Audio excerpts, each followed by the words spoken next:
Start చేస్తారు. Start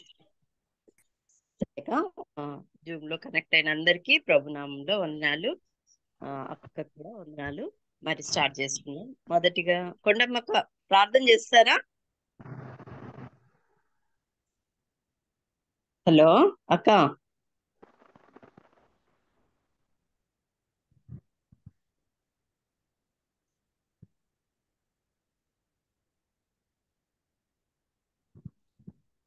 కొండమ్మక్క, సరే నేనే చేస్తాను. జూమ్ లో కనెక్ట్. వందనాలు అక్క, వందనాలు. ప్రార్థన చేయండి.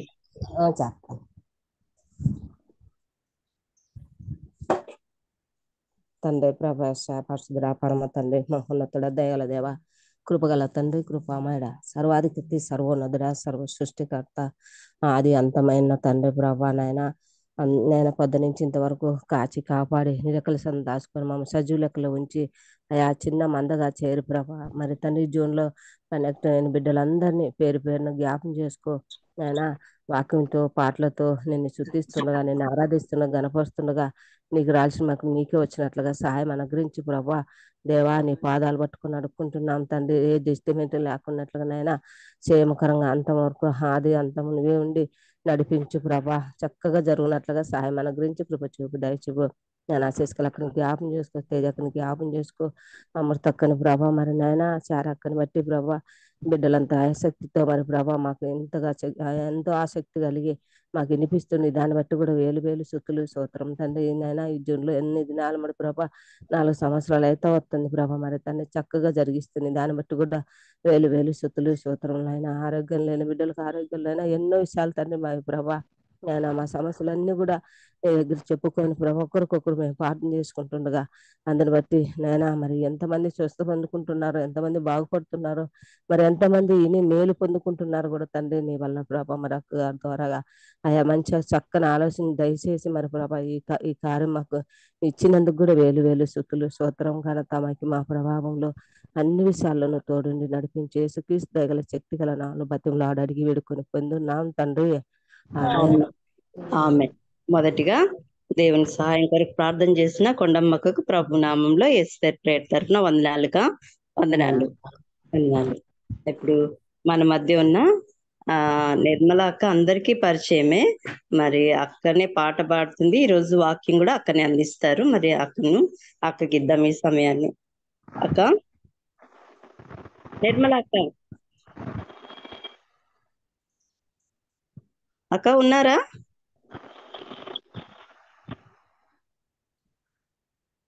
ఉన్నారమ్మా, ఉన్నారు. అదే అదే అదే.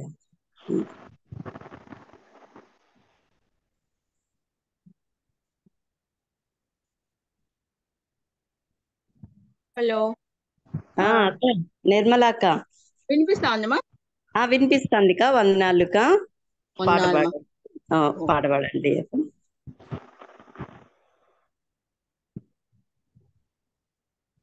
దేవుని స్తోత్రం విన్నాడు. దేవుని స్థుతిస్తూ ఒక పాట పాడుతాను. అందరూ మరి దేవుని ఆరాధిస్తాం. ఆరాధనకు యోగ్యుడా నిత్యము స్తుతించెదను. నీ మేలులను మరువకని ఎల్లప్పుడూ స్తుతి పాడెదను. ఆరాధనకు యోగ్యుడా నిత్యము స్తుతించెదను. నీ మేలులను మరువకని ఎల్లప్పుడు స్తుతి పాడెదను. ఆరాధన ఆరాధన మైక్ ఇంకొంచెం దగ్గరగా పెట్టుకొని పాడు నిర్మల. నిర్మల అక్క కొంచెం వాయిస్ వినపడడం లేదు. కొంచెం దగ్గర పెట్టుకోండి. నీ మేలులకై ఆరాధనా, నీ దీవెనకై ఆరాధనా, నీ మేలులకై ఆరాధనా, నీ దీవెనకై ఆరాధనా ఆరాధనా ఆరాధనా ఆరాధనా ఆరాధనా దినమెల్ల నీ చేతులు చాపి నీ కౌగిలిలో కాపాడుచుంటివే దినమెల్ల నీ చేతులు చాపి నీ కౌగిలిలో కాపాడుచుంటివే నీ ప్రేమ నీ జాలి నీ కరుణకై పూర్ణాత్మ మనసుతో కొనియాడెదను నీ ప్రేమ నీ జాలి నీ కరుణకై నా పూర్ణమ హృదయముతో సన్నుతించెదను ఆరాధన ఆరాధన ఆరాధన ఆరాధన నీ ప్రేమకై ఆరాధన నీ కృప కొరకై ఆరాధన నీ ప్రేమకై ఆరాధన నీ జాలికై ఆరాధన ఆరాధన ఆరాధన ధనవంతులుగా చేయుటకు దారిద్రతను అనుభవించినాము ధనవంతులుగా చేయుటకు దారిద్రతను అనుభవించినాము హెచ్చించి గణపరిచిన నిర్మలాత్ముడా పూర్ణాత్మ మనసుతో కొనియాడెదను హెచ్చించి గణపరిచిన నిర్మలాత్ముడా పూర్ణాత్మ మనసుతో గణపరుచెదను ఆరాధన ఆరాధన ఆరాధన ఆరాధన నీ కృప కొరకై ఆరాధన నీ స్థితి కొరకై ఆరాధన నీ కృప కొరకై ఆరాధన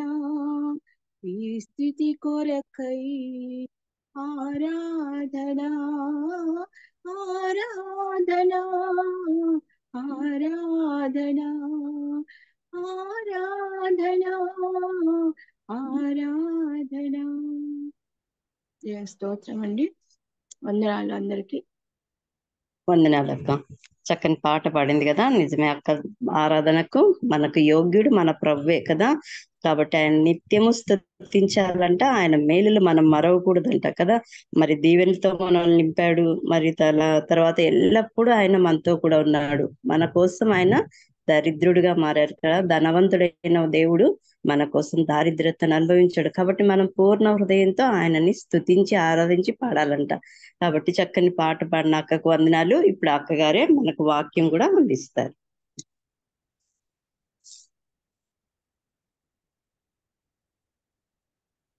వినిపిస్తాంది కదరా అక్క? వినిపిస్తుంది.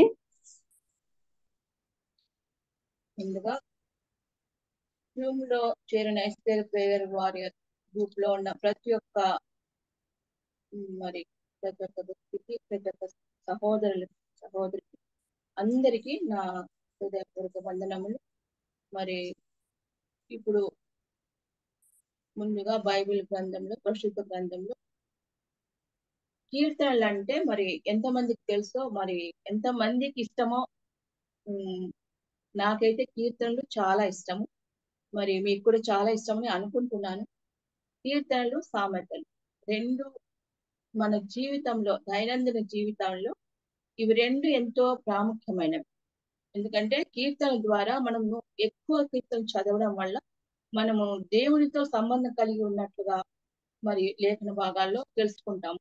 అలాగే సామెతలు చదివినప్పుడు సాటి మానవులతో సంబంధం ఎలా ఉండాలో అనేది సామెతలు చదివినప్పుడు తెలుసుకుంటాం.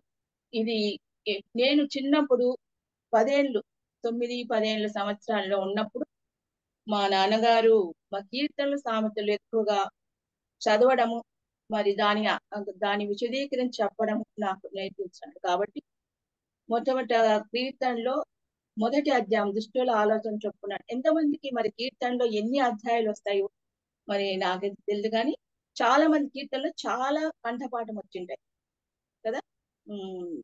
ఒక మొదటి అధ్యాయము, మరి 23వ అధ్యాయము, అలాగూ 46వ అధ్యాయము, 91, ఇలా 112, 117, ఇలా 127, 125, 150, ఇలా చాలా, అంటే కొన్ని అధ్యాయాలు చాలా బాగుంటాయి చదవడానికి. మన జీవితంలో అనుదినము ఆ వాక్యాలు చదవడం వల్ల ఎంతో, అసలు కీర్తన చదవడం వల్ల మన జీవితంలో ప్రతి ఒక్కటి దేవుడు ఆశీర్వాదాలు ఎలా ఉంటాయి, దేవుడు చేసిన మేలు ఎలా ఉంటాయి. దుష్టలోకంలో మరి ఉంటున్నాం కాబట్టి మరి లోకంలో ఉన్నప్పుడు లోకాన్ని ఎలా జయించాలి అనేటువంటి మనము ఈ లేఖన భాగాల్లో చదువుకుంటాం. అలాగే ఇప్పుడు కీర్తన రాసింది దావీదు రాసిన ఈ కీర్తనలో 37వ అధ్యాయము మనం చదువుకుంటాం. దావీదు రాసిన కీర్తన 37.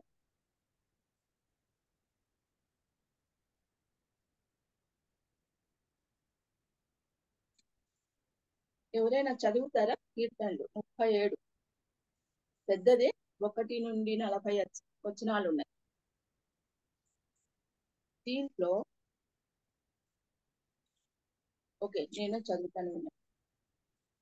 చెడ్డవారిని చూచి నీవు వ్యసనపడము, దుష్కార్యములు చేయవారిని చూచి మత్సరపడము. వారు గడ్డి వలనే త్వరగా ఎండిపోదురు, పచ్చని కూర వలనే వాడిపోదురు.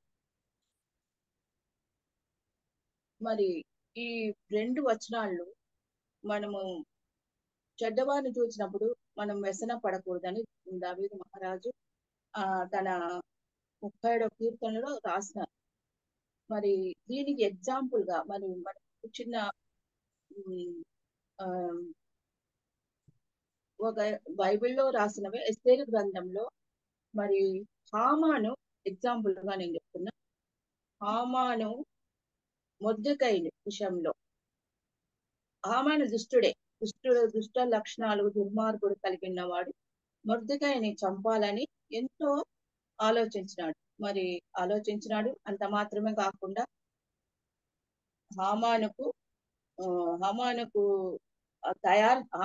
మొర్దెకై కోసము ఉరికొయ్య తయారు చేసినాడు.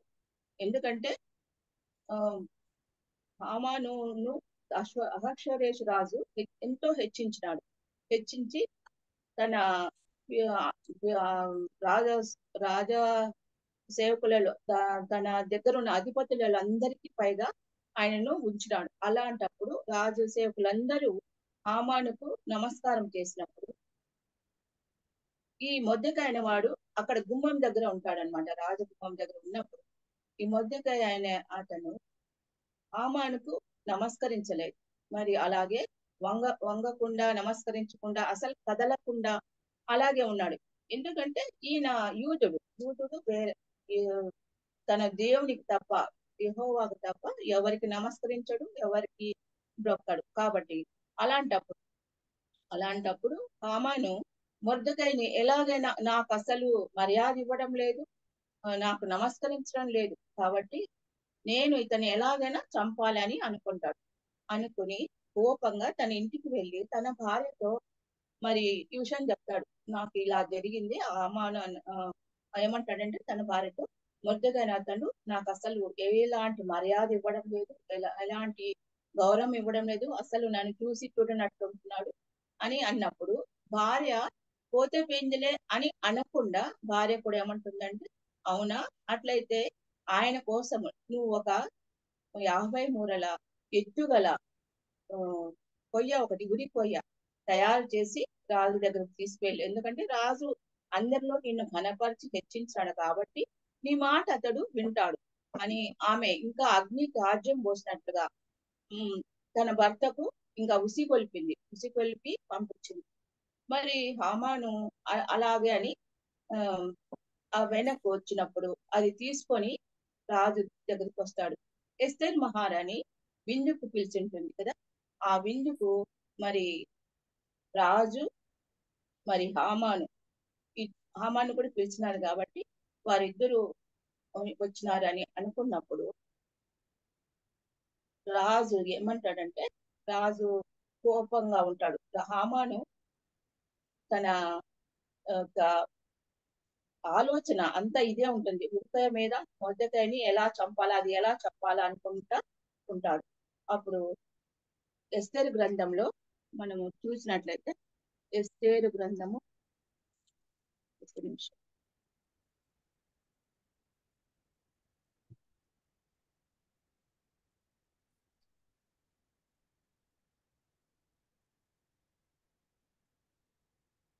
ఎస్తేరు గ్రంథంలో 5వ అధ్యాయంలో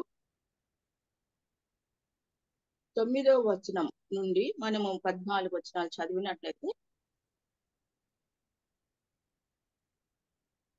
ఉరికయ 14 వచనం, అతని భార్యని జెరెషు అతని స్నేహితులందరూ 70 మూరల ఎత్తుగల ఒక ఉరికయ చేయించుము, దాని మీద మొర్దెకై ఉరి తీయంపబడినట్టు రేపు నీవు రాజుతో మనవి చేయము, తరువాత నీవు సంతోషంగా రాజుతో కూడా విందునకు పోదు అని అతనితో చెప్పాను. ఈ సంగతి హామానుకు యుక్తంగా కనబడినందుగా అతడు ఉరికయ ఒకటి సిద్ధం చేయించను అని. తరువాత 7వ అధ్యాయం, అదే ఎస్తేరు గ్రంథంలో 7వ అధ్యాయంలో 9వ వచనం, రాజు మేలు కొరకు మాట్లాడిన మొర్దెకైని ఉరి తీయుటకు హామాను చేయించిన 70 మూరల ఎత్తుగల ఉరికొయ్య హామాను నాటబడి ఉన్నదనగా రాజు దాని మీద వాని ఉరి తీయుడని ఆజ్ఞించును. కాగా హామాను మొర్దెకైకి సిద్ధం చేసిన ఉరి కొయ్య మీద వారు అతనినే ఎవరిని ఉరి తీస్తారు?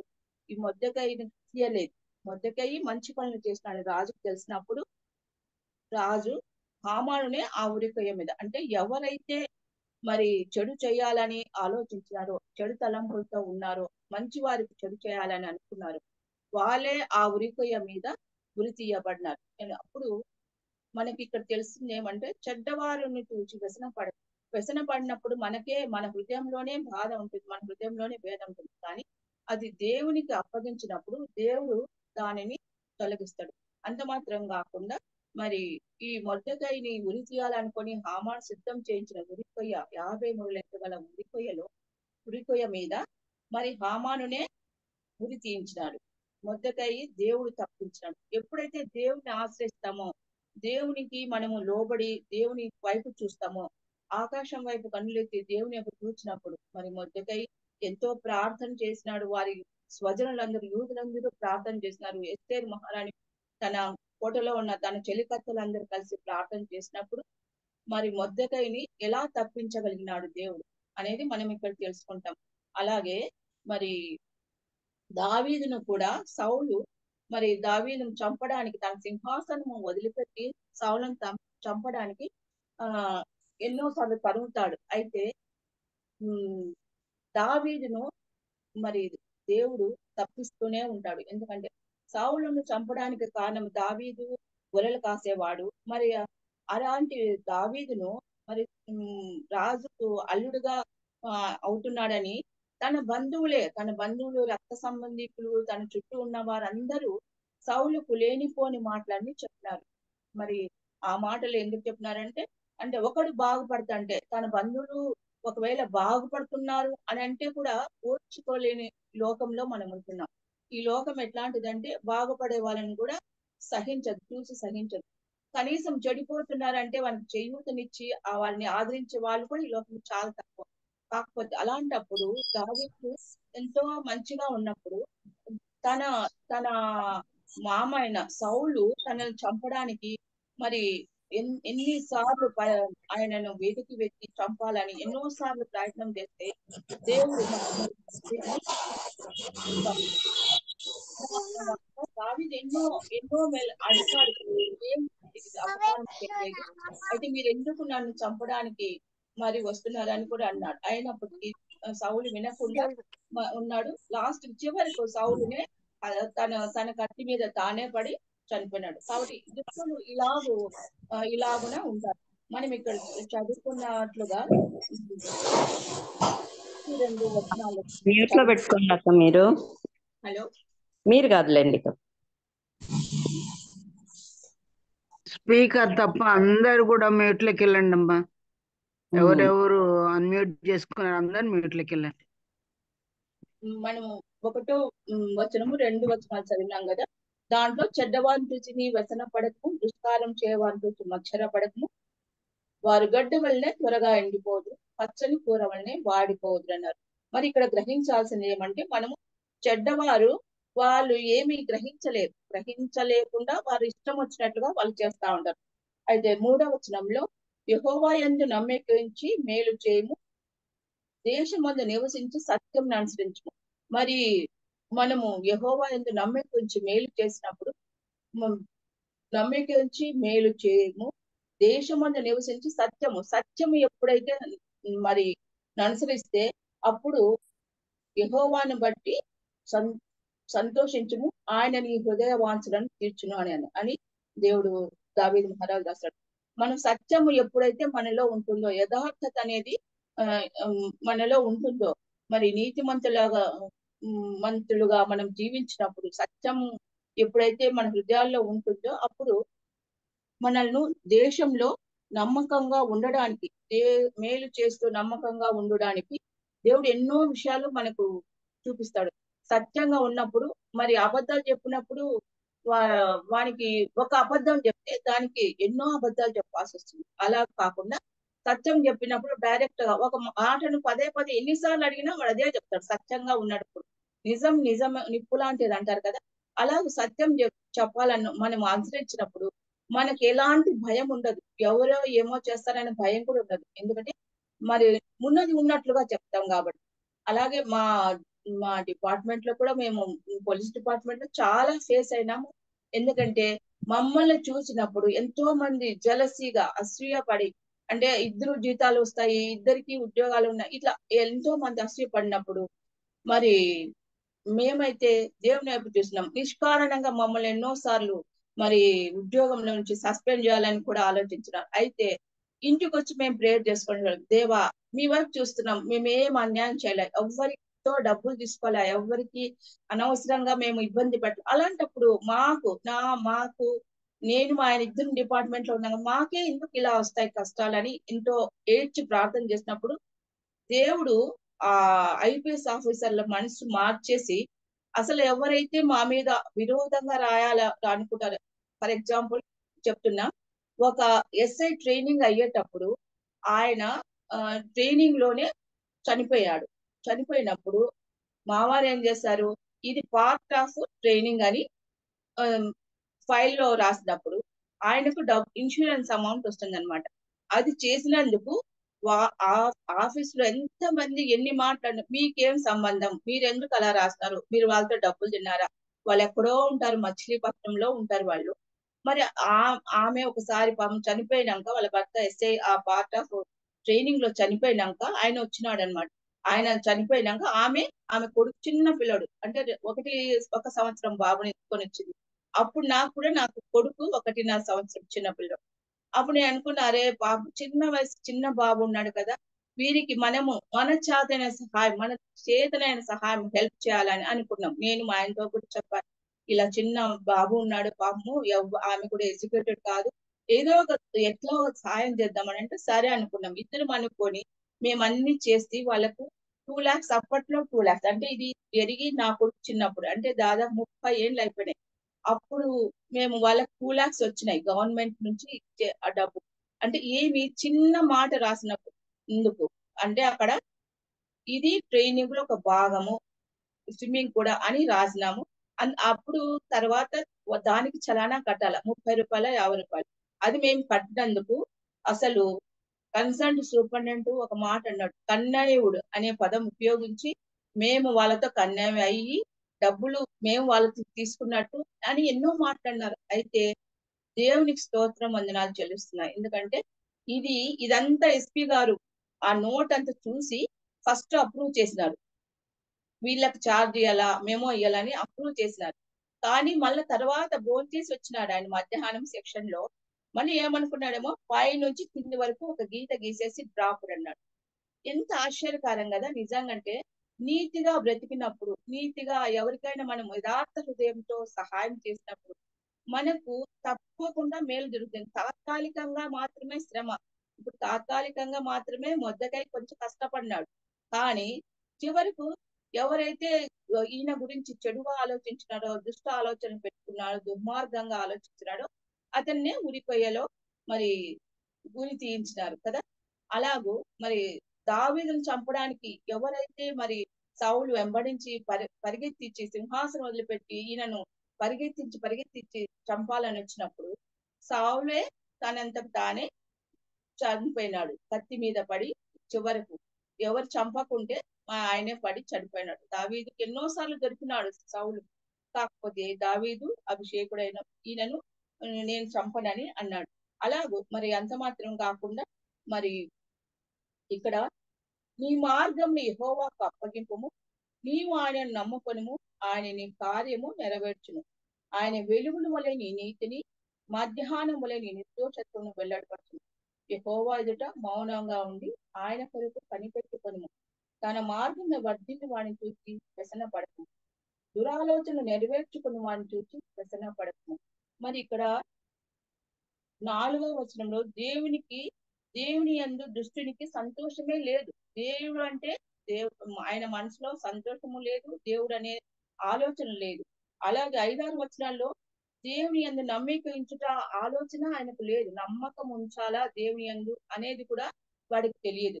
మరి 7వ వచనంలో యెహోవా ఎదుట మౌనముగా ఉండి ఆయన కొరకు కనిపెట్టుకొను.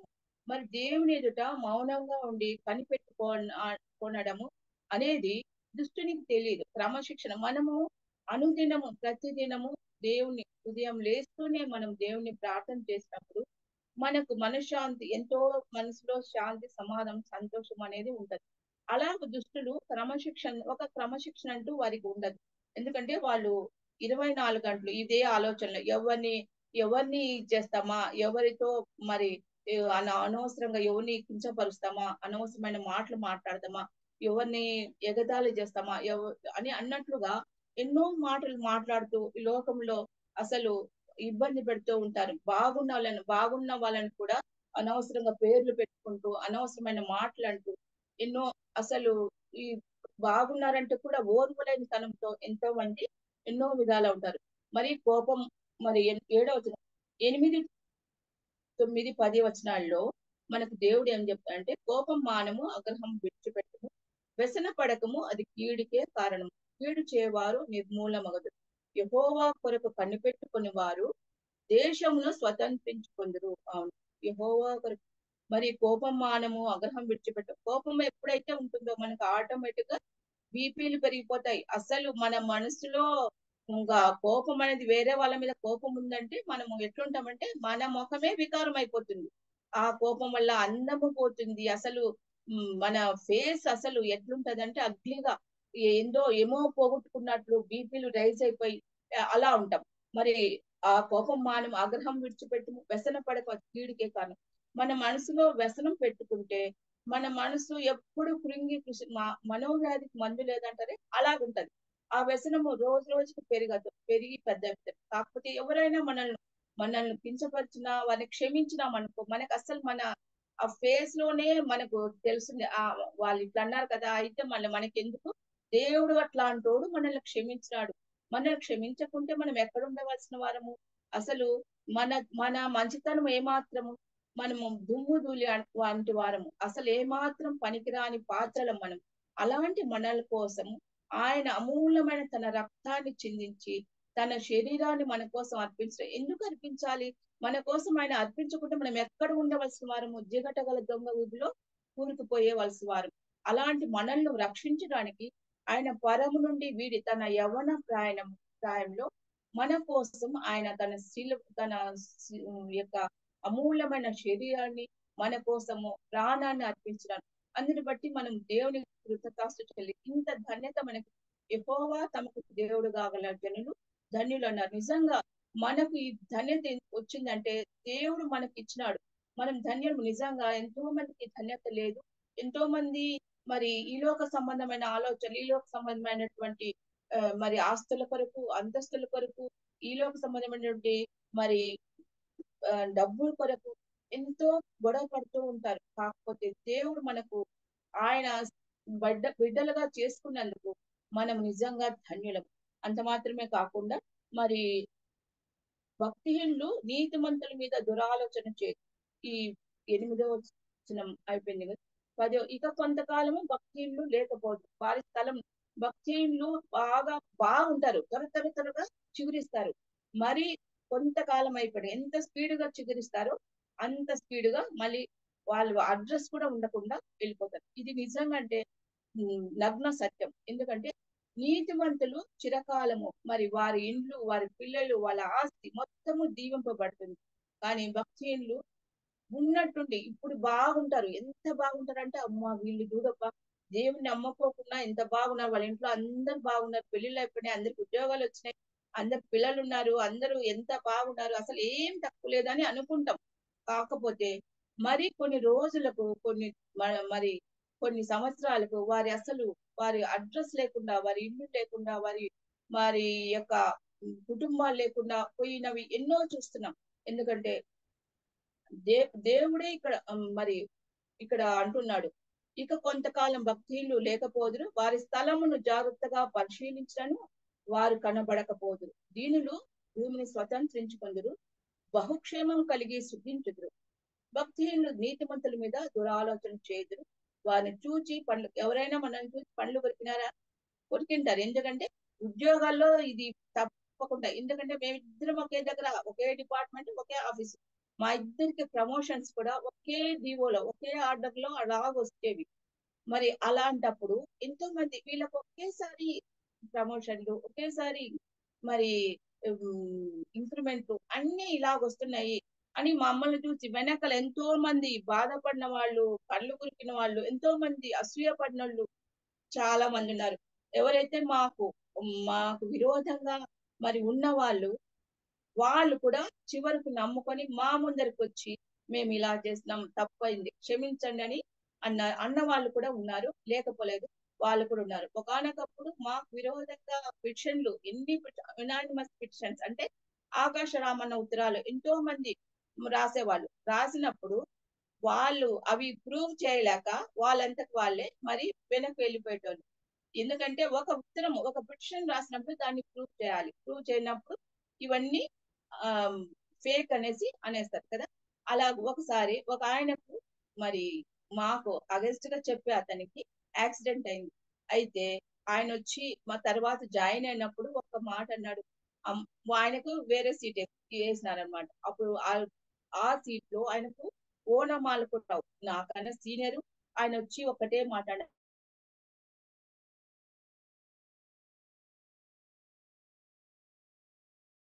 మీరు చేస్తే నేను దాని మీద ఇన్షియల్ ఒకటి వేస్తాను, నా చెయ్యి కూడా బాగాలేదన్నాడు. నేను అనుకున్నా మాకు విరోధంగా ఉన్న వాళ్ళే వీళ్ళంతా, మరి అయినా నేను అనుకున్నా సరే దేవుని బట్టి సరే చేస్తానులేండి అని అన్ని చేసినప్పుడు ఆయన 2 చేతులతో నమస్తే పెట్టి, అమ్మ మీలాంటి వాళ్ళను మేము ఎక్కడా చూడలేదు. ఎందుకంటే మేము మీకు ఎన్నో ఇబ్బందులు కలిగించాం, ఇవి మంచి కాదు, ఏదేదో తీసుకున్నారని డబ్బులు తీసుకున్నా అలా అన్నారు. అట్లాంటప్పుడు మీరు అవన్నీ మనసులో పెట్టుకోకుండా మీరు నాకు ఎంతో సహాయం చేసినారమ్మా, చాలా థ్యాంక్స్ అని 2 చేతులకి దండం పెట్టినప్పుడు అనిపించింది, దేవుడు నిజంగా అంటే మనకు ఎంత కంపాషన్ ఇచ్చినాడంటే ఇప్పుడు ఈ లోకంలో క్రిస్టియన్స్ ఉన్నంత కంపాషన్ వేరే అదర్ కాస్ట్ ఎక్కడా లేదు. ఎందుకంటే క్రిస్టియన్స్ కు అంత కంపాషన్ ఉంటుంది కాబట్టి మనము వాళ్ళను ఎంతో ప్రేమతో మన దగ్గర పని చేసే వాళ్ళని కూడా ప్రేమతో పలకరిస్తాం, ప్రేమతో వాళ్ళని అడుగుతాం. ఈవెన్ హోమ్ గార్డ్ కానీ వచ్చినప్పుడు హోమ్ గార్డ్ ఫోన్ చేసినావా అని అడిగే వాళ్ళు కూడా ఉన్నారంట వాళ్ళకు. నేను ఎప్పుడైనా అలా నా ముందు స్టెప్స్ ఎక్కి వెళ్ళేటప్పుడు ఫోన్ చేసినావా లేదా అని ఒక మాట అంటే చాలు ఎంత హ్యాపీగా ఫీల్ అవుతారు. ఎందుకంటే వాళ్ళు కూడా మనుషులే, మనలాగా మనుషులే, కాకపోతే హోదాలు, డిగ్రీలు ఇవన్నీ మనం స్టార్లు ఇవన్నీ మనం పెట్టుకున్నట్టు. కాకపోతే మాట ఎంత మంచి మాట. కీర్తనలు చదివినప్పుడు, ఈ అధ్యాయాలు చదివినప్పుడు నిజంగా మన భాష మారుతుంది, మన ఏంది నడవడి మారుతుంది, మన జీవితాలు మారుతుంది. కీర్తనలు చాలా ఉన్నాయి నేర్చుకోవడానికి, సామెతలు కూడా చాలా ఉన్నాయి. ఎందుకంటే లోకంతో ఎలా జీవించాలనేది నేర్చుకోవడం సామెతలు అనే గ్రంథంలో చాలా ఉన్నాయి. మరి అలాంటప్పుడు మనము ఎంత చక్కగా దేవుని వాక్యము చదివితే అంత మంచిగా మనము జీవిస్తాం. మరి ఇక్కడ 14-15 అధ్యాయంలో అధికారాన్ని కూడా వినియోగిస్తారు. మరి దుష్టులు దుష్ట అధికారులు ఒకవేళ ఉన్నప్పుడు అధికారాన్ని వినియోగిస్తారు. ఎందుకంటే చివరకు వాళ్ళు ఎన్నో ప్రయత్నాలు చేస్తారు, లాస్ట్ కు తమ అధికారాన్ని ఏమైతే అధికారం ఉంటుందో వాళ్ళ మీద ఒకానొకప్పుడు మాకు ఒక మాట అన్నారు ఆయన, మా ఆఫీసర్ ఏమన్నారంటే, మిమ్మల్ని మీరు ఈ పనులు చేస్తారని అంటున్నారు, మిమ్మల్ని సస్పెండ్ చేస్తా అంటే నేను ఒక్కటే ఒక మాట ఐపీఎస్ అధికారులతో అన్నా, మీకు దేవుడు ఇస్తేనే తప్ప మీ చేతుల అధికారం ఏముంది సస్పెండ్ చేయడము, డిస్మిస్ చేయడం. ప్రాణం అయితే తీయరు కదా అని ఇలాగే చెప్పానండి. ప్రాణం అయితే తీయలేరు సార్ మీరు, మా దేవుడు మమ్మల్ని రక్షిస్తాడు, ఏమున్నా కూడా ఉద్యోగమే కదా, ఉద్యోగం పోతే పోయింది అని అనుకున్నా అని మాట్లాడినప్పుడు ఆయన ఇట్లా స్టన్ అయిపోయి ఆశ్చర్యంగా నా వైపు చూస్తున్నాడు. ఎందుకంటే ఏంది అమ్మ ఇంత ధైర్యంగా అంటే ఐపీఎస్ ఆఫీసర్లతో మామూలుగా మాట్లాడు, కాకపోతే ఒకటి ధైర్యం, నీతి మంత్రులు సింహం వల్లే ధైర్యంగా ఉంటారని ఎందుకంటారంటే మనలో ఏమాత్రం తప్పు లేదు, మా కల్మషం లేదు, మనలో ఎలాంటి చెడు అభిప్రాయాలు లేవు, ఎవరితో ఏం డబ్బు తీసుకోవాలి, వాళ్ళు ఏమైనా తీసుకున్నామని చెప్పినా వచ్చి ప్రూఫ్ చేస్తే గానీ అది నిజం రాదు. కాబట్టి అట్లాంటప్పుడు మనం ఎందుకు భయపడాలి? కాబట్టి ఉన్నట్టు చెప్పిన వాళ్ళ అధికారం ఉపయోగించి మేము ఉద్యోగాన్ని తీసేస్తామని కూడా బెదిరిస్తారు. అయినప్పటికీ మనకు తొణకకుండా ఉండేందుకు దేవుడే మనకు ధైర్యాన్ని ఇస్తాడనమాట. అలాంటి జీవితాల్లో మేము 35 years మేము సర్వీస్ చేసినప్పుడు ఎన్నో ఒడిదుడుకులు, ఎన్నో ఆటంకాలు, ఎన్నో ఇబ్బందులు ఫేస్ చేసినాం. అయితే దేవుడు అన్నిటి నుండి తప్పించి మరి కాపాడి మమ్మల్ని ఇది వరకు ఈ క్షణం వరకు నన్ను, నా కుటుంబాన్ని కంటికి రెప్పలా కాపాడి మమ్మల్ని మరి తన కృపలో భద్రపరుచుకున్నాడు. అంత మాత్రమే కాకుండా మరి నీతి మంతునికి కలిగినది కొంచెమనను బహుమంది భక్తిహీనులకున్న ధన సమృద్ధి కంటే శ్రేష్టం. నీతి మంతునికి కొద్దిగా ఉన్నా కూడా బహుమంది ధన భక్తిహీనులకున్న ధన సమృద్ధి. భక్తిహీనులకు ఎంత ఉన్నా కూడా, ఒకవేళ భక్తిహీనులకు కోట్ల ఆస్తి ఉన్నా వాడికి లేని జబ్బులు అంటూ ఉండవు. ఎందుకంటే వాళ్ళు ఇప్పుడు ఎన్నో జబ్బులు ఉంటాయి, నీతిమంతు కొంచెం ఉన్నా ఎంతో మంచిగా తనకు ఆరోగ్యం ఇచ్చి ఆయుష్ కాపాడుతా ఉంటాడు. అన్ని తినడానికి కూడా దేవుడు అనుకూలం పరిచింటాడు. మరి కోట్ల ఆస్తి ఉన్న వాళ్లకు అన్ని రోగాలు, షుగర్ ఉంటే ఇప్పుడు ఎక్కడైనా పెళ్లిళ్ళకు కానీ ఎక్కడైనా ఫంక్షన్లకు కానీ వెళ్ళినప్పుడు వాళ్ళు స్వీట్స్ తినలేరు. మరి మనం స్వీట్స్ తింటాం, ఎందుకంటే దేవుడు మనకి ఇచ్చిన ఆకలి. వాళ్ళకు నిద్ర ఉండదు, కోట్ల ఆస్తి ఉన్నప్పుడు ఎక్కువ బంగారం ఉన్నప్పుడు నిద్ర ఉంటుందా? ఉండదు. మరి అట్లాంటప్పుడు మనకు ఏం లేకుండా మనం సుఖంగా నిద్రపోవడానికి దేవుడు మనకు మంచి నిద్ర ఇస్తాడు. అంత మాత్రం కాకుండా మంచి ఆకలిని కూడా పుట్టింపజేస్తాడు. అలాగూ వాళ్ళకైతే ఎన్ని టాబ్లెట్స్ తిన్నా ఏమో ఒక సామెత ఉంది, పాపి సొమ్ము పర్లపాలు అని. అది ఎంత కష్టపడి సంపాదించుకోకుండా ఊరికే ఎంత వచ్చింటుందో అన్యాయ సొమ్ము అలాగే వెళ్ళిపోతుంది. ఎంత సంపాదించినా అది మిగలదు. మొన్న లాస్ట్ వీక్ అంటే లాస్ట్ మంత్ నా కొడుకు ఇక్కడ ఢిల్లీలో ఉండే కదా, కొడుకు అది ప్యూరిఫైర్ రిపేర్ చేయించుకోవడానికి ఒక అతను వచ్చినాడంట. నా కొడుకు చెప్పిన మాట వచ్చినప్పుడు ఆయన అన్నాడంట, ఆయన క్రిస్టియన్ కాదు, అన్యుడే. అన్యుల్లో కూడా కొంతమంది ఎంత నిజాయితీగా ఉంటారు చూడండి. మరి ఆయన వచ్చి మరి ప్యూరిఫైర్ రిపేర్ చేస్తున్నాడు. ఆయన అన్నాడంట, సార్ ఇప్పుడు నేను ఇంతకు ముందు ఒక దానికి 1000 రూపాయలు ఖర్చు అంటే ఏదేదో పోయిందని చెప్పి 2000, 3000, 10,000 అట్లా వేసుకొని తీసుకొని పోతా అంటుంది డబ్బులు. అదంతా ఎంత వచ్చినా నేను రోజుకు 30,000 సంపాదిస్తాంటని అదంతా ఎట్లొచ్చిందో అట్లా వెళ్ళిపోయేది. కానీ అది తెలుసుకొని నేను ఇప్పుడు నిజాయితీగా ఏది పోయింది పార్ట్ అది మాత్రమే వేసి దానికి సంబంధించిన వరకే డబ్బు తీసుకొని వెళ్తున్నా. ఇప్పుడు నాకు వచ్చే డబ్బు నెలకు 10,000 రూపాయలు. ఆ 10,000లో ఇప్పుడు నేను అస్సలు అనవసరమైన డబ్బు ఖర్చులు ఏమీ పోకుండా నాకు సక్రమంగా నా సంసారం సరిపోయి మిగులుతా ఉందని అన్నాడంటే, ఒక అన్యుడు చూడండి ఎంత నిజాయితీగా ఉన్నాడు. కాబట్టి నిజాయితీగా సంపాదించిన సొమ్ము తప్పకుండా నిలబడుతుంది.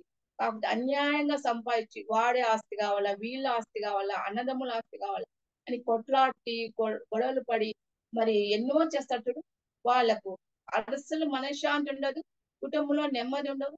ఎంత తీసుకున్నా ఊరికే తీసుకున్నారు కాబట్టి అసలు మనశ్శాంతి ఉండదు. కాబట్టి నిజాయితీగా న్యాయంను ప్రేమించేవాడు మరి ఇక్కడ ఉంది చూడండి. న్యాయంగా ఉండేటోళ్ళకు ఏ అధ్యాయం నుండి ఒక్క నిమిషం 31, 32, 34 వచనాల్లో ఉన్నాయి. యెహోవా కొరకు కనిపెట్టుకుని యుద్ధము, ఆయన మార్గం అనుసరించుము, భూమిని స్వతంత్రించుకున్నట్లు ఆయన నిన్ను హెచ్చించును. మరి దేవుని కొరకు కనిపెట్టుకున్నప్పుడు ఆయన తన మార్గం అనుసరించినప్పుడు భూమిని స్వతంత్రించుకున్నట్లు ఆయన మనల్ని హెచ్చిస్తాడు. మరి అంత మాత్రం కాకుండా న్యాయము నీతిమంతుల వైపు ఉంటుంది. మరి అది దుష్టులకు తెలియదు, న్యాయము నీతిమంతుల వైపు ఉంటుందని వాళ్ళకి ఏమాత్రం తెలియదు. కానీ దేవుడు న్యాయంగా ఉండే వాళ్ళ పక్షాన ఎల్లప్పుడూ న్యాయం గెలుస్తుంది అని అంటారు చూడండి. మామూలుగా ఎంతసేపు మరి ఇది అన్యాయము కొన్ని రోజులు మాత్రమే వాళ్ళు పచ్చగా, కొన్ని రోజులు మాత్రమే అబద్ధాలు చెప్పుకుంటూ అన్యాయంగా బిహేవ్ చేస్తారు. కానీ న్యాయం అనేది తప్పకుండా చివరికి న్యాయమే గెలుస్తుంది. కాబట్టి మనము ఎల్లప్పుడూ దేవుని స్తుతిస్తూ దేవునికి ఇష్టకరంగా జీవించినప్పుడు ఆయన తప్పకుండా మనకు ఎన్ని మేలులు ఇచ్చినాడంటే, నీతిమంతులు మరి దాక్షిణ్యం కలిగి నీతిమంతులు దాక్షిణ్యం కలిగి ధర్మము ఇచ్చురు. యెహోవా ఆశీర్వాదం నొందిన వారు భూమి ఎన్ని చోట్ల ఎన్ని వచనాలలో యెహోవా ఆశీర్వాదం నొందిన వారు భూమిని స్వతంత్రించుకొందురు. నిజంగా ఆయన శపించిన వారు నిర్మూలమవుతారు. ఒకరి నడత యెహోవా చేతనే స్థిరపరచబడు. మన నడతలన్నీ దేవుడే స్థిరపరుస్తాడు. ఎందుకంటే ఆయన మనల్ని ఏర్పరచుకున్నాడు కనుక మనము ఎలా నడచాలా, ఎలా ప్రవర్తించాలనేది ఆయన మనల్ని స్థిరపరిచి తన యొక్క వాక్యంలో మరి స్థిరంగా ఉండడానికి మనను స్థిరపరిచి బలపరుస్తాడు. మరి ఇక్కడ నీతిమంతుల బిడ్డలు వారి సంతానం భిక్షం ఎత్తుకుంట కానీ చూచి ఉండలేదంటాడు. దావీదు ఏమంటాడు, నేను చిన్నవాడిని అంటిని, ఇప్పుడు ముసలివాడినై ఉన్నాను. ఈ అధ్యాయము ఆయన వృద్ధాప్యంలో రాసిన అధ్యాయం. ఎందుకంటే ఆయన ఎన్నో చూసి తన వృద్ధాప్యంలో ఇది రాసినాడు. చిన్నవాడిన ఇంటిని, ఇప్పుడు ముసలివాడినై ఉన్నాను. ఆయనను నీతిమంతులు విడవబోయట కానీ వారి సంతానం భిక్షమెత్తుట కానీ నేను చూచి ఉండలేదు. నిజంగా నీతిమంతులు విడవబోయట అనేది ఎక్కడ చూచి ఉండలేదు. మనం కూడా విని ఉండం. ఎందుకంటే ఎంతో మంది దేవుని కోసం నీతిగా జీవించినప్పుడు ఆ కుటుంబాన్ని, వారి పిల్లలను దేవుడు ఆశీర్వదిస్తాడు. వారి పిల్లలు భిక్షం ఎత్తుకుంటా ఆయన ఎప్పుడు చూడలేదని ఇక్కడ రాస్తున్నారు. కాబట్టి వాళ్ళ దినమెల్లా దయాల్రై అప్పు ఇచ్చుచుందరు. నీతిమంతులు ఎలా ఉంటారంటే అప్పు ఇచ్చేవారిగా ఉంటారు, కానీ తీసుకునేవారుగా, అప్పు ఎగరగొట్టే వారిగా ఉండరు. దేవుడు తన బిడ్డలను అలాంటి స్థితిలో మరి అత్యున్నతమైన స్థితిలో ఉంచుతాడు. కీడు చేయటం మాని మేలు చేయము, అప్పుడు నీవు నిత్యము నిలిచెదవు. మనం కీడుకు అపకారం చేయకోకుండా ఉపకారం చేసినప్పుడు, ఎవరైతే మనకు అపకారం చేసినా కూడా మనసులో పెట్టకుండా ఉపకారం చేసినప్పుడు వాళ్ళే మన గురించి అనుకుంటారనమాట. అరే, మనము అపకారం చేసినా వీళ్ళు ఉపకారం చేస్తున్నారు కదా అనేసి. మరి ఆ హృదయము దేవుడు మనకిస్తేనే తప్ప మనకు స్వతహాగా రాదు. ఎందుకంటే మనమంతా మనుషులం, మానవ హృదయము తో ఉన్నవారము. శరీరము ఆత్మ సిద్ధమే గాని శరీరము బలహీనము. కాబట్టి మనము మన హృదయాల్లో ఎప్పుడు దేవుని వాక్యాన్ని నెమరు వేసుకుంటూ దేవుడు చేసిన మేలను గురించి మన ఇతరులకు చెప్పుకుంటూ ఆయన చేసిన మేలు ఎన్నో ఒడిదుడుకులు వస్తుంటాయి లైఫ్ లో.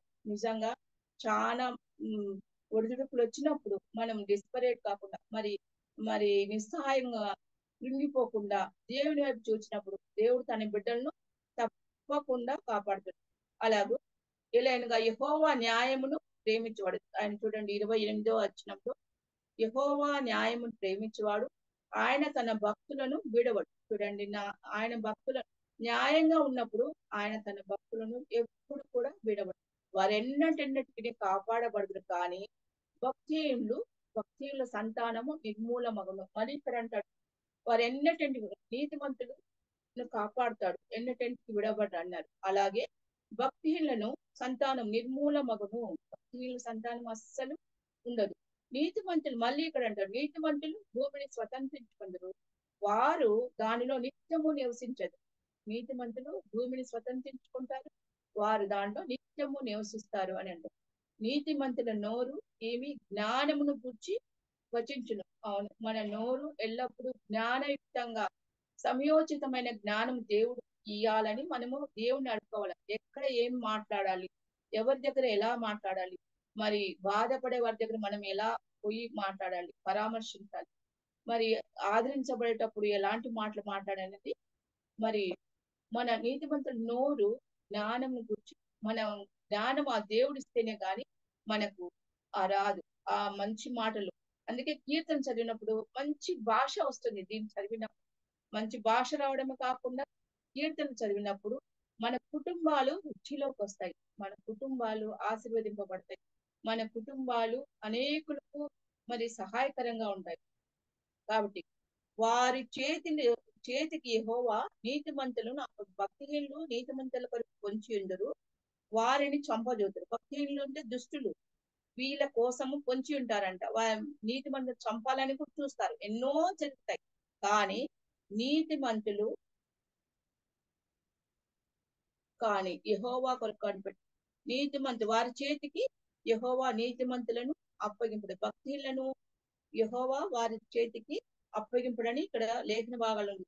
వారు విమర్శకు వచ్చినప్పుడు ఆయన వారిని దోషులుగా ఎంచడు.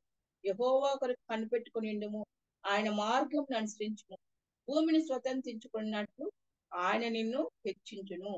మరి ఇక్కడ మళ్ళీ భూమిని స్వతంత్రించుకున్నట్టు చూడండి, ఎన్ని చోట్ల ఎన్నిసార్లు భూమిని స్వతంత్రించుకున్నట్లు ఆయన హెచ్చించును, భూమిని స్వతంత్రించుకుందువు అని ఎన్ని చోట్ల రాస్తున్నారు కదా.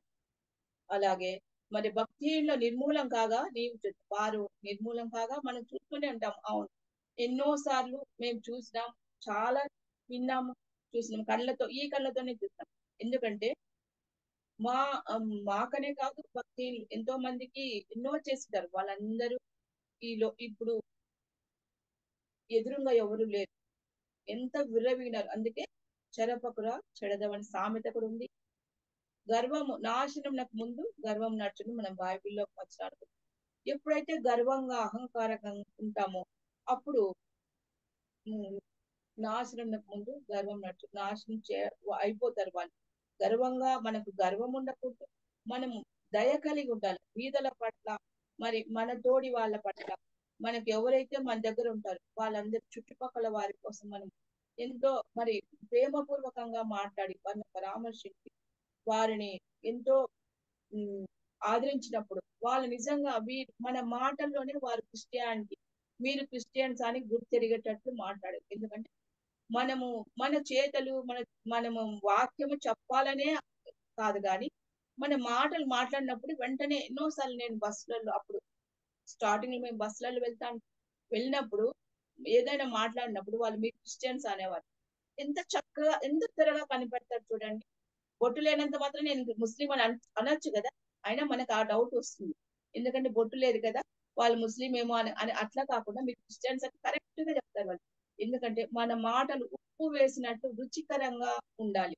ఎవరితో ఏమైనా మాట్లాడినప్పుడు, ఎవరైనా ఏదైనా అపాయంలో ఉన్నప్పుడు వారిని ఆదరించడం, వాళ్ళను ప్రేమించడం, వారికి కావాల్సిన సహాయం చేయడం, అలాంటివి చేసినప్పుడు మరి మన దేవుడు మన పట్ల ఎన్నో మేలను దాచించాడు. అలాగే ఆయనను భక్తిహీనులు నిర్మూలం కాగా నేను చూచాను, భక్తిహీనులు ఎంతో ప్రబలి ఉండుట నేను చూచింటిని, అది మొలచిన చోటనే విస్తరించిన చెట్టు వలె వాడు వర్ధిల్లి ఉండెను. ఆయనను ఒకడు ఆ దారిని పోయి చూడగా వాడు లేకపోయాడు, నేను వెదకుతిని గాని వాడు కనబడకపోయాను. చూడండి, భక్తిహీనులు నిర్మూలం కాగా నేను చూచాను. భక్తిహీనులు ఎంతో ప్రబలి ఉండుట, ఎన్నో ఇల్లు కట్టుకొని ఎంతో ఆస్తి ఉండి ఎంతో మరి కోట్లు సంపాదించినప్పటికీ మళ్ళీ తిరిగి చూసినప్పుడు అక్కడ ఎక్కడైతే ఉంటాడు అనుకుంటామో అక్కడ వాడు ఉండడు. మరి వెతికినా కూడా వాళ్ళు దొరకరు. వారి అడ్రస్ కూడా ఉండకుండా వెళ్ళిపోతారు. నిర్దోషులను కనిపెట్టుము, యథార్థవంతులను చూడుము, సమాధాన పరచు వారి సంతతి నిలుచును. నిర్దోషులు అంటే దోషం చేయకు నిర్దోషిగా ఉన్న వాళ్ళని కనిపెట్టుము, యథార్థవంతులు నీతిగా ఉండే వాళ్ళను మనం చూడాలంట. సమాధాన పరచబడి వారి సంతతి నిలుచును గాని ఒకడైనను నిలవకుండా అపరాధులు నశించును.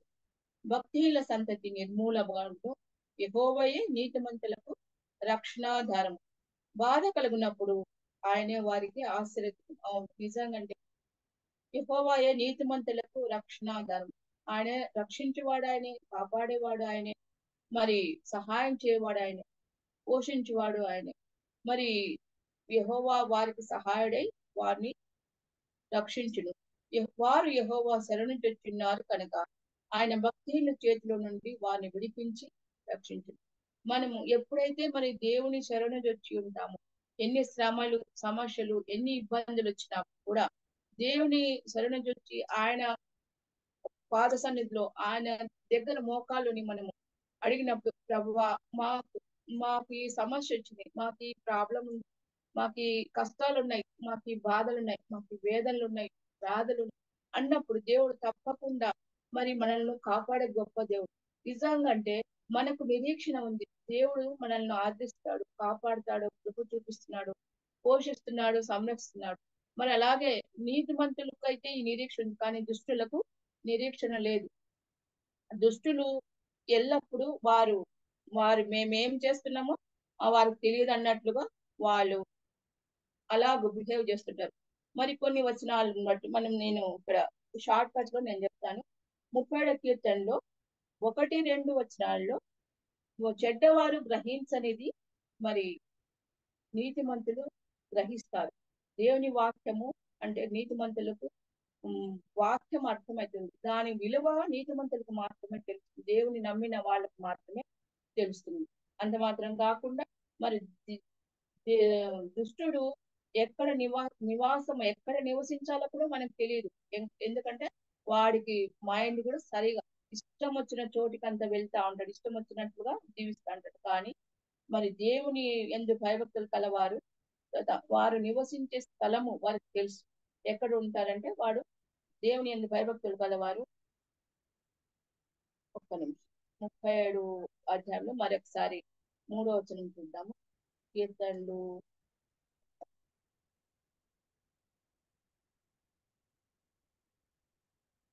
యెహోవా యందు నమ్మకించి మేలు చేయము, దేశంలో మరి నివసించడానికి దేవుడు మనకు నివాసం ఏర్పాటు చేసి ఉంటాడు.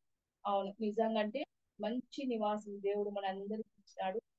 దేవుడు నివాసం ఇచ్చినప్పుడు ఆ ఇంట్లో దేవుడు నివసిస్తే మనకు అంతకన్నా గొప్ప ధన్యత లేదు. దేవుడు మనకి ఇల్లు ఇచ్చినప్పుడు ఆ ఇంట్లో దేవుని స్తుతిస్తూ ఎల్లప్పుడూ ఆయన కొనియాడుతూ స్తుతిస్తూ మరి మనము మన ఇంట్లో రక్షణను గుర్చిన సునాద గీతములు మరి అనుదినము వినపడినట్లయితే మరి ఇరుగు పొరుగు వారు కూడా అనుకుంటారు, అరే వీళ్ళింట్లో ఎప్పుడు పాటలు ఉంటాయి, ఎప్పుడు నెమ్మది ఉంటుంది, ఎప్పుడు శాంతి ఉంటుంది అని ఇరుగు పొరుగు వారు కూడా మనల్ని చూసి వాళ్ళు కూడా విశ్వాసం ఉంచడానికి వీలు కలుగుతుంది. అలాగే మరి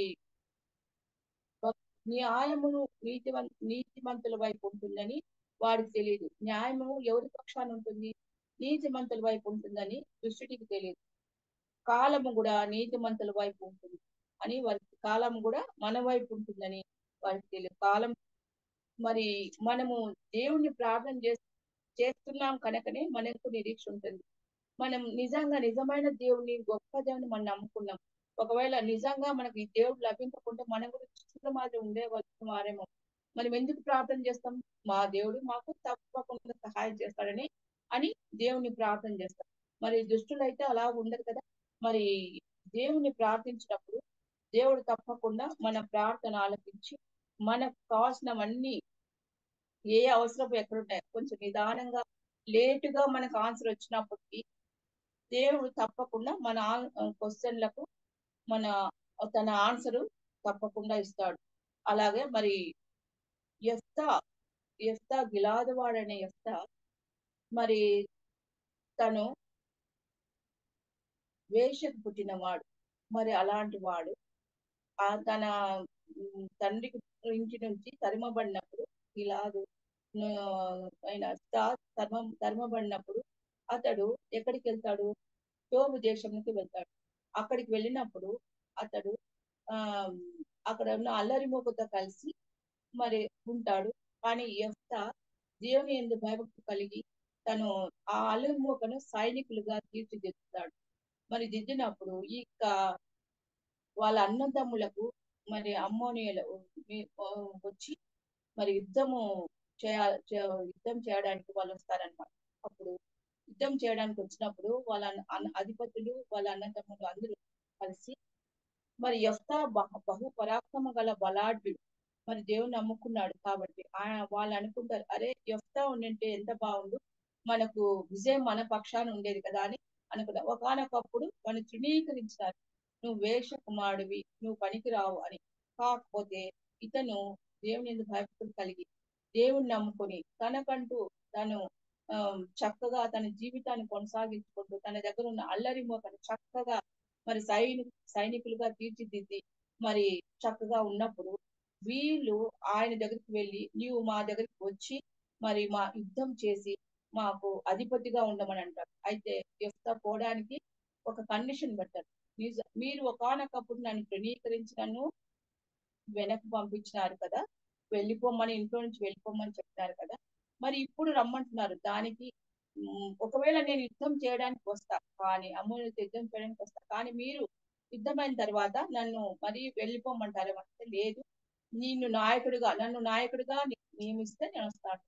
సరే అని వాళ్ళు యెఫ్తాను పిలుచుకుంటారు. మరి యెఫ్తా వచ్చినప్పుడు యుద్ధం చేస్తాడు, యెఫ్తా గెలుస్తాడు. నిజంగా అంటే దేవుడు ఆయనకి సహాయం చేశాడు. దేవుడు ఆయన యెహోవాతో మాట్లాడి ఆయన యెహోవా దగ్గర విచారణ చేసి యెహోవా దగ్గర కనిపెట్టుకొని యెహోవా భయభక్తులు కలిగి ఉన్నాడు కనుకనే యెఫ్తా యుద్ధంలో గెలిచినాడు. అప్పుడు వీరు ఎక్కడైతే తృణీకరించబడ్డాడో, ఎక్కడైతే తిరుగుబాటు చేసినారో అక్కడనే తిరిగి ఆయన పిలుచుకొని ఆయనకు గౌరవ మర్యాదలు ఇచ్చి, నువ్వు మాకు నాయకుడివై ఉండమని చెప్తారు. మరి ఇలాంటప్పుడు బైబిల్లో ఎన్ని ఉన్నాయి నిజంగా జరిగిన విషయాలు. ఇంత తిరస్కారం పొందిన వాళ్ళని తిరుగుబాటు చేసిన వాళ్ళని తిరిగి మరి దేవుడు రక్షించడం, ఆదరించడము, వారిని తిరిగి ఒక ఉన్నత స్థితిలో పెట్టడం, ఇలాంటి ఎన్నో చూస్తున్నాం. ఈ ఎగ్జాంపుల్స్ అన్ని చదివినప్పుడు నిజంగా అంటే బైబిల్లో అనుదినము చదవడము ఎంతో మరి మనకు క్షేమదాయకము. అంత మాత్రం కాకుండా మన కుటుంబాలు సరిచేసుకోవడానికి, మన కుటుంబాల్లో ఏమైనా లోపాలు ఉంటే వాటిని సరిచేసుకొని చక్కగా ముందుకు సాగడానికి దేవుడు ఎన్నో మరి మేలను దాచి ఉంచిన ఈ పరిశుద్ధ గ్రంథంలో మనము ఎన్నో నేర్చుకుంటాం. అలాగ మరి ఈ 37వ కీర్తన అసలు చదివినప్పుడు నిజంగా అంటే మనకు ఉన్న బీపీలు, షుగర్లు అన్ని వెళ్ళిపోతాయి. ఇవన్నీ మానేస్తాయి. నిజంగా అంటే అవన్నీ మన మనసులో పెట్టుకోకుండా దుష్టులు చేసే ఆలోచనలు, దుష్టులు చేసే పన్నాగాలు, ఎవరో ఏమో అన్నారని, ఎవరో ఇది ఎగతాళిగా చేసినారని మన మనసులో పెట్టుకోకుండా అన్ని దేవునికి అప్పగించాలి. ప్రతిదీ అన్ని దేవునికి అప్పగించేసేయాల. మనము ఏమున్నా దేవుని సన్నిధిలో ప్రార్థించి, దేవా నువ్వు చూచే దేవుడు, అన్ని వినే దేవుడు కాబట్టి నీకు అసాధ్యమైనది ఏది లేదు, సమస్తము నీ చేతుల్లో ఉన్నాయి. మరి నువ్వు ఏం చేయాలనుకుంటున్నావో, మా పట్ల నీ చిత్తం ఏంటో, మేము ఎలా ఉండాలో, ఎలా జీవించాలో, మరి మాకంటూ ఏంటి, మా భవిష్యత్తు ఏంటి, మా పిల్లల భవిష్యత్తు ఏంటి అని మనము దేవుని దగ్గర గోజాడినప్పుడు, బ్రతిమాలినప్పుడు దేవుడు తప్పకుండా తను మార్గం సరళం చేస్తాడు. దేవుడు చూస్తూ ఊరుకుండే దేవుడు కాదు. ఈలోక సంబంధమైన తల్లిదండ్రులము మన పిల్లలు మరి ఏమి రొట్టె నడితే రాత్రినిచ్చినా, చేపు నడితే పామిచ్చినా అని అంటారు. మరి అట్లాంటప్పుడు మన పిల్లలకు మంచి ఏదన్నా అడిగినప్పుడు దానికన్నా మంచి తెచ్చియాలని మనం ప్రతి ఒక్క తల్లిదండ్రులకు పిల్లల ఆశలు తీర్చాలని, పిల్లల కోరికలు తీర్చాలని ప్రతి ఒక్కరికి ఉంటుంది. అయితే మరి దేవుడు, జీవముల దేవుడు, మనందరిని సృష్టించిన సృష్టికర్త అంతకన్నా ఎక్కువగా మరి ఇవ్వగలడు కదా. ఆ నమ్మకం మనకు ఉంది కదా, ఉంది కాబట్టి మరి అలాంటప్పుడు మనం దేవుని దగ్గర మరి రోజాడుతూ, బ్రతిమలాడుతూ మరి ప్రార్థన చేసినప్పుడు దేవుడు తప్పకుండా మన కోరికలు, మన ఆశలు, మన ప్రయత్నాలన్నింటినీ సఫలీకృతం చేస్తాడు. నిజంగా నమ్మదగిన దేవుడు, గొప్ప దేవుడు. నిజానికి ఈ దేవుడే మాకు లభింపకుండా ఉంటే మేము ఎక్కడ ఉండవలసిన వారు నిజానికి. అవును, ఆ దేవాది దేవుడు మనల్ని రక్షించడానికి ఈ లోకంలోకి వచ్చినాడు. ఇప్పుడు ఈ లోకంలో జరుగుతున్న భయంకరమైనటువంటి విషయాలు చూస్తున్నప్పుడు ఎంతో వేదన కలుగుతుంది. అవును, ఎందుకంటే మరి అధికారం పార్టీ మారిపోయింది. మరి అసలు అగెన్స్ట్ పార్టీ వచ్చిందని నేను అనుకుంటున్నాను. కానీ దాంట్లో కూడా దేవుడు మనకు మేలును దాచిపెట్టాడని విశ్వసిస్తాం. ప్రార్థన చేద్దాం. అందరినీ మార్చే గొప్ప దేవుడు మన పక్షాన ఉన్నాడు. సో ప్రార్థన చేసి అధికారులను రాజును సహితం మార్చే గొప్ప దేవుడు మనతో ఉన్నాడు. కాబట్టి మనం చేయాల్సిందంతా ఒకటి, ప్రార్థన ద్వారా ఎన్ని అయినా మార్చే శక్తి, ఎన్ని విషయాలైనా, ఎన్ని సంగతులైనా, ఎన్ని అడ్డంకులైనా తొలగింపబడతాయి. ప్రార్థన అనే ఆయుధము మన చేతిలో ఉన్నప్పుడు మనం ఎప్పుడు దేనికి కూడా భయపడిన అవసరం లేదు. చక్కగా మన జీవితాలను, మన దైనందిన జీవితాలను అనుదినము దేవుని వాక్యంలో మరి వాక్యానుసారంగా మనం జీవించినట్లయితే ఎంతో చక్కగా ముందుకు సాగి మనము ముందుకు వెళ్ళగలము. మరి అంత మాత్రం కాకుండా మాకు ఎన్నో ఆశ్చర్యకారాలు, మా జీవితంలో ఎన్నో శ్రమలు, సమస్యలు, ఇబ్బందులు, మరి అట్లాంటప్పుడు మాకు అనేక మంది దైవజనులు మాతో ఉన్నారు. అందరూ మా కోసం ప్రార్థించడానికి. కనుకనే మేము ఈ రోజు ఇలా స్థిరపడి ఇలా ఉన్నామంటే మరి కేవలము ఆయన కృప, దైవజనుల ప్రార్థన. మరి మనం కూడా అనుదినము వాళ్ళు ప్రార్థన చేస్తారు, వీళ్ళు ప్రార్థన చేస్తారని కాదు, కానీ మనం కూడా మన సమస్యల కోసం మనం కూడా ప్రార్థించినప్పుడే దేవుడు తప్పకుండా మన ప్రార్థన ఆలకిస్తాడు. ఎందుకంటే మనకు కూడా నోరు ఉంది. దేవుడు ఏం రికమెండేషన్లు అడగడు. దేవుడు నువ్వు రికమెండ్ చేస్తేనే, వాళ్ళు రికమెండ్ చేస్తేనే నేను ప్రార్థన ఆలకిస్తానని కాకపోతే డైరెక్ట్ గా మనం దేవునితో మాట్లాడవచ్చు, దేవుణ్ణి అడగవచ్చు. దేవుని మరి మరి మన తల్లిదండ్రులను ఎలా అడుగుతాం అలా దేవుని, దేవా నాకు ఇది ఎందుకు, ఇలా ఇది ఎందుకు చేసినారు, ఇది ఇలా ఎందుకుంది అని ప్రతి ఒక్కటి దేవుని అడిగినప్పుడు దేవుడు తన కృపతో, తన కనికరంతో మన యొక్క సమస్యలన్నింటినీ పరిష్కరించే గొప్ప దేవుడు. మరి కుటుంబాలను కట్టే గొప్ప దేవుడు, కుటుంబాలను ఆశీర్వదించే గొప్ప దేవుడు, మరి పిల్లల్ని ఇచ్చే గొప్ప దేవుడు. పిల్లలు లేక ఎంతో మంది ఈ లోకంలో చెట్టుకు పుట్టకు మొక్కని రాయలు అంటూ లేకుండా ఎంతో మంది ఉంటున్నారు. అయితే మనందరిని ప్రేమించి మనందరికి చక్కని పిల్లల్ని ఇచ్చినారు. అందుని బట్టి దేవుని స్థితించ బద్ధులమై ఉంటున్నాం. దేవుడు తన ఆశ్చర్యకారాలు మన జీవితంలో జరిగించి ఎన్నో మేళ్లను మన జీవితాల్లో మరి జరిగించినాడు. అంత మాత్రం కాకుండా మన పిల్లల్ని ఆశ్రయించినాడు. మరి ముదిమి వచ్చేంత వరకు ఎత్తుకొని కాపాడే దేవుడు మన దేవుడు. కాబట్టి మనము ఈ కీర్తనలు 30 అధ్యాయం మాత్రమే కాకుండా కీర్తనలు 1 నుంచి 150 అధ్యాయాలన్నీ మరి అనుదినము మనము క్రమంగా చదువుకుంటూ వెళ్ళినప్పుడు మనం దేవునితో సంబంధం ఎలా కలిగి ఉంటామనేది మనకు తెలిసిపోతుంది. ప్రతిదినం మన జీవితాలు చక్కపరుచుకుంటూ మన జీవితాల్లో ముందుకు సాగడానికి మరి దేవుడు కృప అనుగ్రహించుగాక. మరి అలాగే సామెతలు కూడా చదివితే ఎంతో మంచిది. 1 నుంచి 31 అధ్యాయం ప్రతిరోజు మనం బైబిల్ చదువుతూ ఉంటాం, కానీ మరి రోజు చదివే అధ్యాయాలు కాకుండా ఈ అడిషనల్ గా కీర్తనలు, సామెతలు చదివినప్పుడు మనం ఎన్నో నేర్చుకుంటాం. అనుదినము ఇవి చదివినప్పుడు మన కుటుంబాల్లో అభివృద్ధి, మన కుటుంబాల్లో శాంతి, మన కుటుంబాల్లో నెమ్మది, మన కుటుంబాల్లో ఆశీర్వాదం అన్ని మనకు దేవుడు అనుగ్రహిస్తాడు. మరి ఇంతవరకు మరి ఇచ్చిన అవకాశాన్ని బట్టి దేవదేవునికి స్తోత్రం చెల్లిస్తున్నా. అంత మాత్రం కాకుండా ఇచ్చిన మరి ఈ అవకాశం కేజక గారు ఇచ్చినారు, అందుని బట్టి అక్కకు కూడా వందనాలు. మరి చేరి వచ్చిన ఎస్తేర్ పేరు వారి గ్రూప్ లో ఉన్న ప్రతి ఒక్కరికి హృదయపూర్వకమైన వందనాలు చెల్లిస్తూ ఇంతటితో చిన్న ప్రార్థన